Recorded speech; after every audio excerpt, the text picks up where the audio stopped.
Bonjour les amis et bonjour les gens, comme dirait un célèbre ami apiculteur. Donc aujourd'hui, samedi, euh, j'interviens pour une infestation de rats, hein, comme ça pourrait arriver chez des tas d'autres personnes.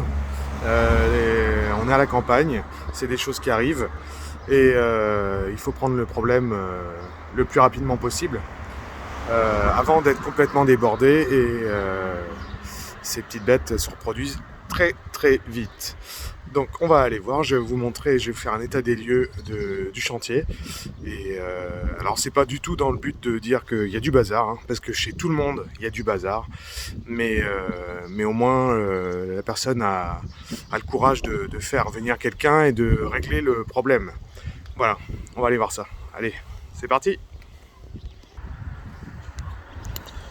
Bon bien voilà, donc là on se trouve dans une remise, une grange, hein, vous voyez,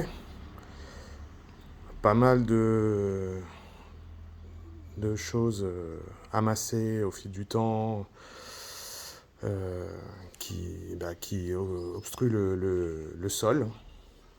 Donc tout ça c'est autant de cachettes pour les rats. Alors c'est le paradis des hirondelles. Mais là, aujourd'hui, on n'est pas là pour ça. Donc je vais vous montrer ce que le client a fait, comme beaucoup d'autres personnes essayent de faire eux-mêmes, hein, c'est-à-dire d'acheter des pièges, des appâts, d'aller à sa commune, de demander des appâts, et on va voir ensemble le résultat. Donc là, on a un piège, deux blocs, voilà, donc complètement ignoré. Le sol est jonché d'excréments, d'urine, urine de rat,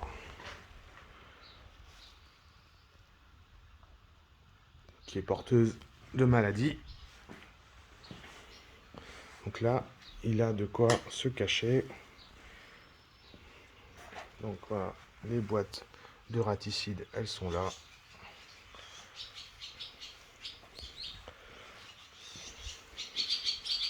Qu'est-ce qu'on a? On a par là encore un peu de bazar. Donc hein, je répète, hein, ça n'est pas du tout pour dire que chez ce monsieur, c'est le bazar ou sale ou quoi que ce soit. Il n'y a aucun jugement à avoir. On a tous chez nous des endroits mal rangés ou peu entretenus parce qu'on n'a plus la santé, parce qu'on n'a pas le temps, parce que voilà, hein, c'est pas du tout dans le but de juger mon client. Là, on a une boîte qu'il a essayé de mettre lui-même, un appât en plein milieu, voilà, complètement. Hop, ah voilà, je sais pas si vous l'avez vu, ça me passe entre les jambes en pleine journée. C'est superbe. Et là-bas, donc, qu'est-ce que c'est? Une boîte à choc électrique. Donc j'ai demandé à mon client, il me dit que ça en a tué un. Ah, t'es là, ratatouille, hein? Il y en a un par là, là. Il sent le danger de l'exterminateur planer au-dessus de lui. Alors, non, il sort pas. Donc ce piège là-bas électrique, ça vaut une cinquantaine d'euros et ça a piégé un rat. Voilà. Alors, le bénéfice n'est pas vraiment intéressant. Donc là, j'entends que ça court. J'entends que ça court derrière. C'est. Voilà. Donc là, vous voyez des produits, encore, hein, sûrement fournis par la commune. Voilà. Et là, tout à côté, aucun problème, les rats. Si ça se trouve, ils dansent même sur les appâts. Là, c'est rempli aussi. Voilà, voilà. Voilà la zone dans laquelle je dois principalement intervenir. Donc, un rat, un rongeur, ça creuse, ça fait des trous, comme là. Ça n'hésite pas à ronger le bois d'une porte. Et ça passe là, pour ensuite passer sous la grille, pour ensuite passer ici dans le tube. J'en ai vu un tout à l'heure sortir devant moi, et gros comme mon avant-bras. Hein, voilà, et ça rentre, tout ça sort là, et ça va dans le poulailler directement derrière. Hein. Voilà. Voilà, une grosse zone infestée. On a quoi par ici? On a encore une porte de garage à réparer parce que les rats ont creusé des passages. Hein. Mais on va boucher ça. Et là, donc sous la cuve, beaucoup de rats. Visible, hein. Il suffit de discuter 5 minutes devant en pleine journée pour les voir passer.